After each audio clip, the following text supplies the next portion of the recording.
মানে এই সংসদে আজকে যেই পাটাতনের উপরে দাঁড়িয়ে আছে, এই সংসদটি প্রতিষ্ঠিত হয়েছে, এই সংসদের সংসদ নেতা, বিরোধী দলীয় নেতা, এই সংসদের ট্রেজারি বেঞ্চে যারা উপস্থিত আছেন, প্রত্যেকে এই সংসদে আসার পথে যেই ক্রান্তিকালীন পর্যায়ে অতিক্রম করে এখানে এসছে, এই পুরো জার্নির পিছনে যে আইনটি জড়িত সেটি নিয়ে হচ্ছে আমরা আজকে আপত্তি উত্থাপন করছি এবং সেটির জন্য 2 মিনিট, এটা এক ধরনের, মাননীয় স্পিকার, এটা খুবই অপ্রতুল। আমরা এই সংসদে বিভিন্ন বিষয়ে প্রশংসা, এই সংসদে বিভিন্ন বিষয়ে অনেক সময় অপচয় হয়, কিন্তু জাতির সাথে সবচেয়ে গুরুত্বপূর্ণ বিষয়ের আমাকে যে 2 মিনিট সময় দেওয়া হয়েছে এটি অপ্রতুল। আমি মাননীয় স্পিকারের কাছে আবেদন জানাবো এই বিষয়ে টাইম কনস্ট্রেন্ট না করে আমরা আমাদের বক্তব্যটা যেন উপস্থাপন করতে পারি, সেজন্য আপনার অনুমতি প্রার্থনা করছি।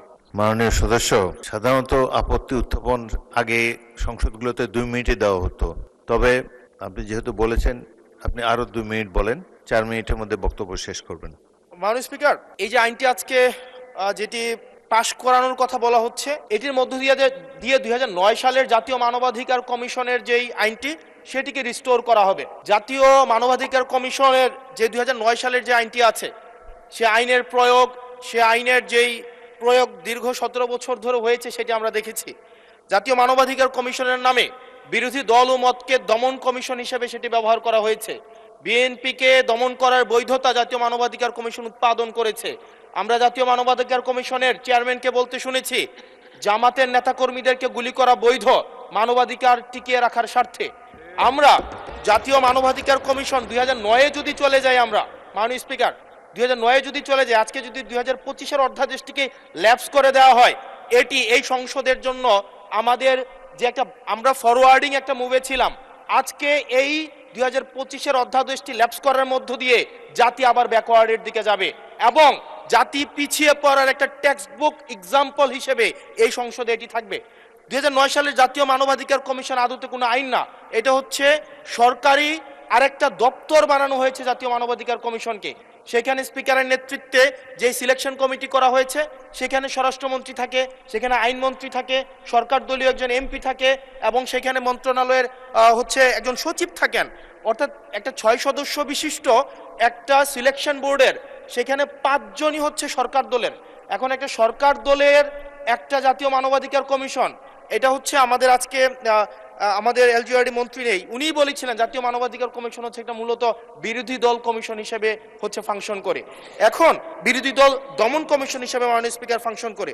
মাননীয় স্পিকার, জাতীয় মানবাধিকার কমিশন যখন এটা বিরোধী দল মত দমন কমিশন হিসেবে ফাংশন করে, আদত এই কমিশনটা কিন্তু আমরা যদি দেখি, মানবাধিকার যেখানে যেখানে ক্ষুণ্ণ হয়েছে এগুলা কিন্তু সরকারি সংশ্লিষ্ট সংস্থা করেছে।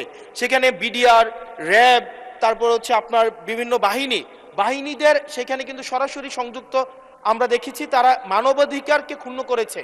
কিন্তু 2009 সালের জাতীয় মানবাধিকার কমিশন আমরা দেখেছি, যদি বাহিনীর বিরুদ্ধে আপনি কোনো তদন্ত পরিচালনা করতে চান, তাহলে সেই বাহিনীর সেই বাহিনীর পূর্বানুমতি আপনার লাগবে, সরকারের পূর্বানুমতি লাগবে। মাননীয় স্পিকার, সরকারের পূর্বানুমতি নিয়ে সরকার যে মানবাধিকার ক্ষুণ্ণ করবে, সেই মানবাধিকারের তদন্ত কতটা স্বচ্ছ হবে সেটা এই সংসদের প্রত্যেকটা সদস্যই সেই বিষয়টি জানে।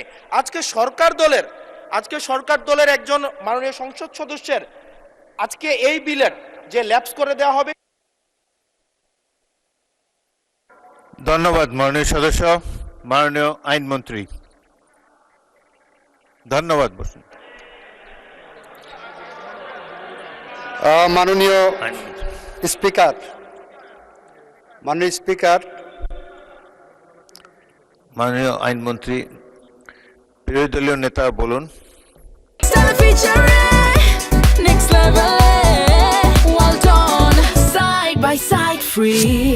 মাননীয় স্পিকার, এই বিষয়টা স্বচ্ছ রাজনীতি এবং মানুষের জীবনের নিরাপত্তার সাথে অঙ্গাঙ্গিভাবে জড়িত। এই জন্য এই বিষয়ে তাকে কনক্লুশন করার জন্য অন্তত আরো 2 মিনিট সময় দেওয়ার জন্য আমি আপনাকে অনুরোধ করব। ধন্যবাদ আপনাকে। মাননীয় বিরোধী দলের নেতা, আমি অতীতের 6টি সংসদ দেখেছি, প্রত্যেকটি সংসদে 2 মিনিট টাইম দেওয়া হতো এবং সময় হলো যে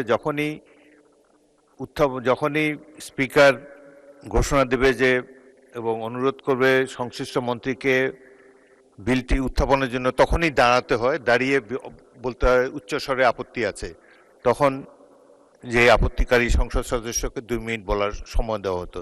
যাই হোক, মাননীয় বিরোধী দলের নেতা, আপনি আরো 2 মিনিট বলতে পারেন মাননীয় সদস্য। আমি আসলে এই সংসদে আজকে যদি 2024 সালের মে মাস হতো আর এই বিলটি যদি উত্থাপন হতো, তাহলে এই সংসদের এমন একজন ব্যক্তি নাই যে এটার বিরোধিতা করত, প্রত্যেকে এটাকে সাদরে গ্রহণ করত। আজকে সময় পাল্টিয়েছে। আজকে 2008 সাল 2018 সালে আপনারা এই পাশে ছিলেন, আজকে ওই পাশে গিয়েছেন, আপনারা সংখ্যাগরিষ্ঠ হয়েছেন, আজকে এই বিলের বিরুদ্ধে আপনারা অবস্থান নিচ্ছেন। 2024 সালের কোনো এক মাসে, জুলাইয়ের আগে, এটা ফেব্রুয়ারি, জানুয়ারি, মার্চ, যদি এটা তৎকালীন ফেসিবাদ সময়ে যদি এই বিলটাকে 2025 সালের যে আপনাদের জাতীয় মানবাধিকার কমিশনের যে অধ্যাদেশটা আছে সেটা যদি এই সংসদে উত্থাপন করা হতো, তাহলে এই সংসদের এমন একজন ব্যক্তি নাই যে এটার বিরোধিতা করত, প্রত্যেকে এটাকে সাদরে গ্রহণ করত। আজকে সময় পাল্টিয়েছে। আজকে 2008 সাল 2018 সালে আপনারা এই পাশে ছিলেন, আজকে ওই পাশে গিয়েছেন, আপনারা সংখ্যাগরিষ্ঠ হয়েছেন, আজকে এই বিলের বিরুদ্ধে আপনারা অবস্থান নিচ্ছেন। 2024 সালের কোনো এক মাসে, জুলাইয়ের আগে, এটা ফেব্রুয়ারি, জানুয়ারি, মার্চ, যদি এটা তৎকালীন ফেসিবাদ সময়ে যদি এই বিলটাকে 2025 সালের যে আপনাদের জাতীয় মানবাধিকার কমিশনের যে অধ্যাদেশটা আছে সেটা যদি এই সংসদে উত্থাপন করা হতো, 300 জন এখানে যারা যারা উপস্থিত আছেন প্রত্যেকেই চাইতেন এই জাতীয় মানবাধিকার কমিশনটা সেটা যেন পাশ করা হয়। কিন্তু আজকে সময় পাল্টিয়েছে, ঋতু পরিবর্তন হয়েছে, আজকে চেয়ার পরিবর্তন হয়েছে, দিক পরিবর্তন হয়েছে, আমরা জাতীয় মানবাধিকার কমিশনের বিরুদ্ধে আমরা অবস্থান নিচ্ছি। এবং আজকে আমাদের এই অবস্থান রং সাইড অফ দ্য হচ্ছে আমাদের রাইট অর রং, আমরা যে মোরালিটির আমরা রং সাইডে অবস্থান নিচ্ছি, এটা টেক্সট বুক এক্সাম্পল হিসেবে ইতিহাসে লিপিবদ্ধ থাকবে। মাননীয় স্পিকার, এই আইনটা এটা শুধুমাত্র যে জাতীয় মানবাধিকার কমিশন শুধুমাত্র এটার সাথে সম্পর্কিত না, বরং এটা আরো 2টা অধ্যাদেশের সাথে সম্পর্কিত। এটা গুম অধ্যাদেশের সাথে সম্পর্কিত এবং আমাদের যে জুলাই গণ অভ্যুত্থান দায় এবং হচ্ছে আমাদের দায়মুক্তির যে অধ্যাদেশটা রয়েছে সেটার সাথে সম্পর্কিত। আজকে 2025 সালের জাতীয় মানবাধিকার কমিশন এটাকে ল্যাপস করার মধ্য দিয়ে আদতে বাকি 2টা অধ্যাদেশকে অর্নামেন্টাল করে ফেলা হয়। এটাকে আদতে সরকার এই পরবর্তীতে অধ্যাদেশগুলোকে রাজনৈতিক দমন পীড়নে যে ওয়েপনাইজ করবে না সেটির কোনো নিশ্চয়তা নেই। মাননীয় স্পিকার, আমাদের সবচেয়ে বড়, আমরা ইতিহাস থেকে কোনো শিক্ষা নেই না। আমি এই সংসদে দাঁড়িয়ে, এটা হিস্টোরিক্যাল ডকুমেন্ট হিসেবে থাকবে, এটা এই বছর পাস না হোক, আগামী বছর পাস না হোক, সংখ্যাগরিষ্ঠতার দোহাই দিয়ে হয়তো এটাকে ল্যাপস করা যাবে, কিন্তু এই সংসদে জাতীয় মানবাধিকার কমিশন অবশ্যই পাস হবেই হবে। মাননীয় স্পিকার।